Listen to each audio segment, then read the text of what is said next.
За баярлалаа ингээд гişүүдэд өдрийн төрөг яа. За онцгой эдлийн хэмжээнд асуудал үүсээд байна. Энийг их хурлаар хэлцүүлээч гэж саналаа өгсөн байгаа. Тэгээд өнөөдөр хэлцэж явах шиг байна. Харамсалтай нь эрц их муу байна. Гişүүд өөрсдөө дандаа сонгогдсон байдаг. 4 жилээр одоо жил 7 сар 8 сар нь өнгөрсөн байна. Сонгогдсон гişүүд гэдэг маань одоо иргэдийнхээ итгэлийг авсан хүмүүсийг хэлдэг. Харамсалтай нь бид нар жил болгон энэ утааны тухай яриад байна. 2017 оны 1 сарын 10-нд үндэсний аюулгүй байдлын зөвлөл хуралдаад нийслэлийн засаг дарга болон бусад яамтуудад тодорхой үүрэг чиглэл өгсөн байна. Одоогоос 1 жилийн өмнө гэсэн. Харамсалтай нь тэр үүрэг чиглэлээс нэг нь ч биелээгүй байна. Тийм бол үндэсний аюулгүй байдлын зөвлөл гэж байгаад яадгийн үндэсний аюулгүй байдлын зөвлөл хурал хийгээд зөвлөмж гаргаад яадаг. Жилийн өмнө гэдэг маань энэ үндэсний аюулгүй байдлын зөвлөлийн 3 гишүүний 2 нь өөр хүмүүс байсан гэсэн. Өнөөдөр бид нар дахиад үндэсний аюулгүй байдлын зөвлөлийг хуралдуулаад зөвлөмж гаргахаас санаа зовж хэрвээ хэрэгждэггүй бол энэ хурлыг хуралдуулаад яах. Утаа бол Монгол оронд биднэрт одоо тулгараад байгаа гай гамшиг болсон. Энээс өөр гай гамшиг бидэрт байхгүй. Энийг шийдэх хэрэгтэй.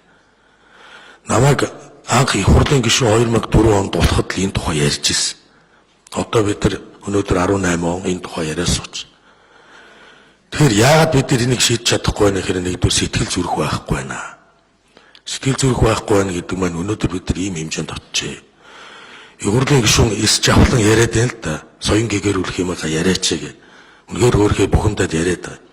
Харамсалтай нь өнөөдөр Монгол улсад соён гэгэрүүлэх тухай ярих гэхээр хэдэн урлаг спортын залуу тамирчид байна. Өөр юм алга.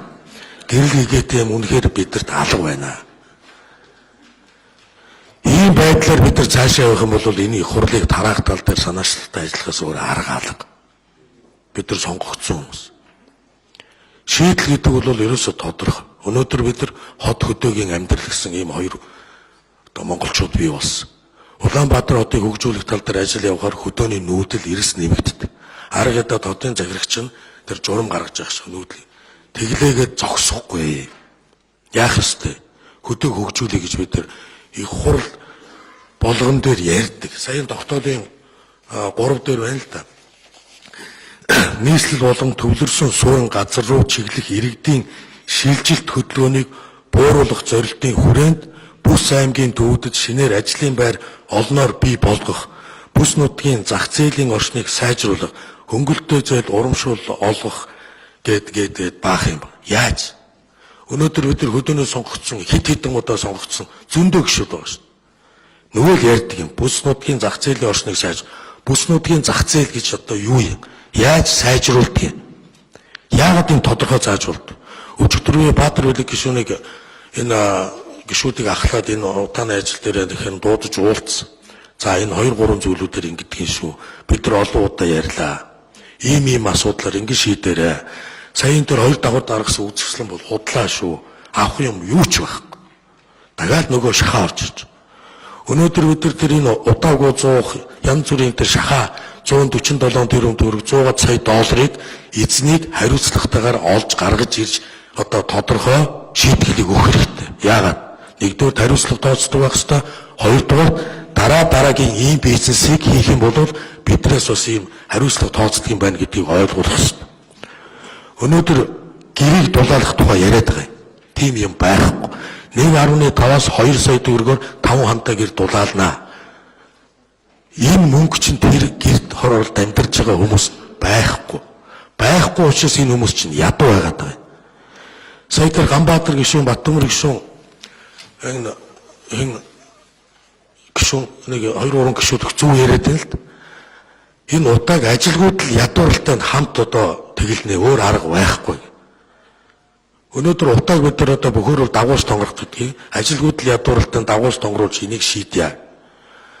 2008 он зам тээвэр барилга бодвол яамны сайд болоход үндэсний аюулгүй байдлын зөвлөлд хуралдаад надад энэ утаанаас яаж гаргах салгах вэ гэдгээр яамнасаа санал гаргаад ирсэн. Яамныхаа ажилчтай нийлж байгаад ерөөсөө дагуул хотуудыг бий болгох юм байна. Хөдөг хөгжүүлэх юм байна. Яаж? Хөдөө гэдэг маань юу юм? Малчид гэдэг маань юу юм? Мал малд. Малаас гаралтай түүхийд буюу ноос, ноодур, мах тэр бүх зүйл нь хөдөө аж ахуйн биржээр дамжаад экспортод гаргадаг бай малчдыг орлоготой бай, орлого нь тогтмол өгөөд итгэлтэй байя гэсэн. Хөдөө аж ахуйн сайд багтаа биржийг эхлүүлсэн. Ингээд нэг хэдхэн юмыг зохицоор харъя. Улаанбаатар хотоос 40 км зам буюу богд дуулаа тойрсон дагуул хотуудыг бий болгоё. Дагуул хотуудын зургуудыг гаргасан, ерөнхийдөө Тэзүгнээс өнгөрсөн 7 хоногт засгийн газар танилцуулсан. Ингээд дагуул хот руудаа нүүдлээ эхлээч зөрөгтэйгээр. Энэ оюутнуудаа, дотор боёудаа, их сургуулиудаа гаргая. Зарим яамдуудыг гаргая. Засаг захиргааны нэгжүүдэд гаргая. Урлаг соёлын энэ олон музей бусад газруудаа гаргая. Ингээд шийдчих юм бол энэ хөдөлгөөн хийгднэ. За ингээд хөдөлгөөн хийгдээд эхлэнгүүт хөдөөгийн хөдөл эрс огцом ихснэ. Тэгэнгүүт хөдөөгийн орлогожуулах ажил руугаа орё. Ахуугийн өөрчилё. Сумуудаа шинжилье. Ингээд Баян-Хонгор аймгийн 2 сумыг шинээр барьсан. Ахуй өөрчлөлтүүдээр залуучууд тогтох одоо нөхцөл бүрдэн тэгэнгүүт орлого дээр нангаарай. Ерөөсөө эндээ шийдчих байхгүй. Тэгээ энэ шийдлийг одоо хийхгүй бол 4 сард газар хийсэн. Газар хийсгэд олон хөтөлбөрүүдэд одоо бид нар хөдөлгөөнд оруулъя, газар шорооны ажлаа эхлэе. Ингээд ажилгүй байгаа иргэдэд одоо ажилд оруулахын тулд сонирхлыг хөтлүүлье. Сонирхол хөтлүүлэхийн тулд мэрэгжлийн сургалтын төвөө энд ажилд оруулъя. Мэрэгжлийн сургалтын төвөө өнөөдөр бид нар насаар нь ангилаад хүмүүсийг ажлын дүртэй болгоод ажил руу хөтөлбөрлүүд рүү шахаад оруулъя. Ажлын дүртэй болгоогүй бид нар хүмүүсийг чи ажил хийж чаддгүй, ажлын сонирхолгүйгээд ажлаас халддаг. Ингээд нөгөө гадаадын ажилчид орж ирдэг.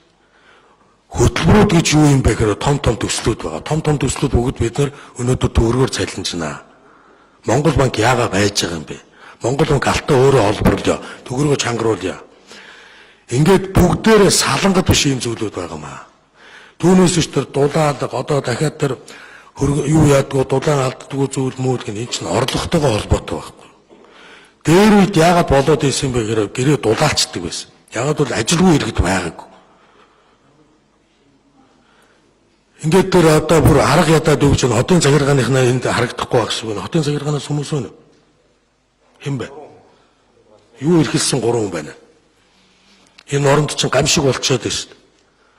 Энэ утаа ирхэлсэн гэдэг байгаа энэ шинжлэх ухааны үндэслэлтэй гэдэг байгаа хүмүүс бол өнөөдөр бүгд буруу ярьж байна. Юу яасан генератор, юу яасан одоо дулаан алдуулдгөө өрх энэ төр дэвсгэр вэ?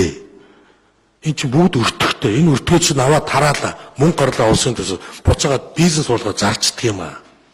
Ажилгүй орлогоо эргөөдөө насаар нь ангилаад 18-аас 20, 20-оос 35 гээд гэр хорооллын иргэдийг өөрсдөр нь орон сууц бариулах энэ хөдөлгөөнд оруулаад тэгээд зээлэнд нь хамруулъя гэдэг. Ингээд яармаг хорооллыг зам төвөр барилга одоо байгуулалтын яамны сайд багтаа яармгийн ажилчдаар нь өөрсдөр нь бариулаад замынх нь урд яармаг хорооллыг цогцоор нь эхлүүлсэн.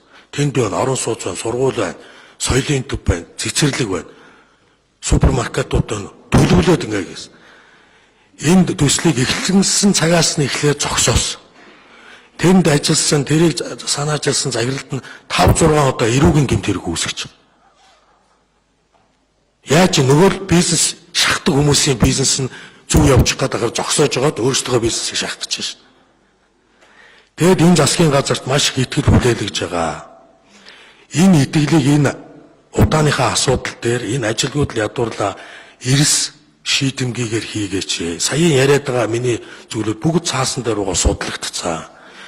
Би зарим ойлголцтойг сайд нараа хөрөлсөхийн ерөнхий сайдаас зөвшөөрөл аваад уулзаад ингэдэг юм аа, аялал жуулчлал ингэдэг юм аа, энэ бол орлого юм аа, гэр хорооллыг ингэж орон сууцчлуулах юм аа, ингэж ядуурлаа сарилах юм аа гэд ингээд яриад байгаа юм аа.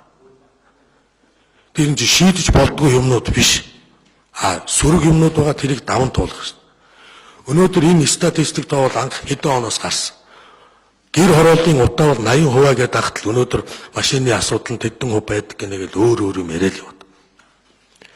Үнэхээр энийгээ шийдэж чадахгүй их хурл гэж байгаад ширэг байхгүй их хурл бол өөрөө тараад дахин сонгуул явуулдаг юм уу яа. Ийм юм руу л орох усур харга байх. Яг гэсээ засаг өгцруулсан, яг шин сайдууд болсон. Ийм юм шийдэх гэж л орсон гэж би ойлгож байна. Тийм учраас удааг өнөөдөр энэ онц байдал зарлах хэмжээнд болсон гэдгийг их хурл би санал тавьсан хилцэж байгаа асуудал гэж ойлгож байгаа. Өнөөдөр дөрвтэй шийдвэр гараасай. Баатар үлэг гишүүн өөрөө энийг ахалж байгаа дахиад уулзаад энэ засгийн газар дүгж байгаа тогтоолдоо өөрчлөлт оруулаа гэж төсвөр. Саяын тэр бөөрнгийн заалтуудаа бүгд шийдэлтэй бол. Өдөө орон нутгуудыг хөнгөлтөө зээлээр өгнө гэж бид нар зөндөө ярьдаг. Тэр зээлэнд үе жижиг дунд үйлдвэр суманд яаж хөгжих юм? Тэр хэцүү шүү дээ. Аймагтайхан зах зээл нь хаана? Ингээд юмнуудыг шийдмээр байгаа маа. Шийдэх гэж сая засаг огцруулсан баг, шинэ засаг гарсан баг. Шийдгэж 16 он та нарыг бий болгосон баг. Тэгээд хэрвээ өнөөдөр энэ утааны асуудлыг шийдэж чадахгүй болвол цагаан сар болон цагаан сарын дараа асуудал хүндэрнэ. Их хурлыг тарах тал дээр бол санаачлалтай ажиллахаас өөр арга алгаа. Тэгээд үнэхээр утааны асуудал хэлцэж байгаа учраас орж ирж нэг хэдүү хэлж байгаа маа баярлалаа.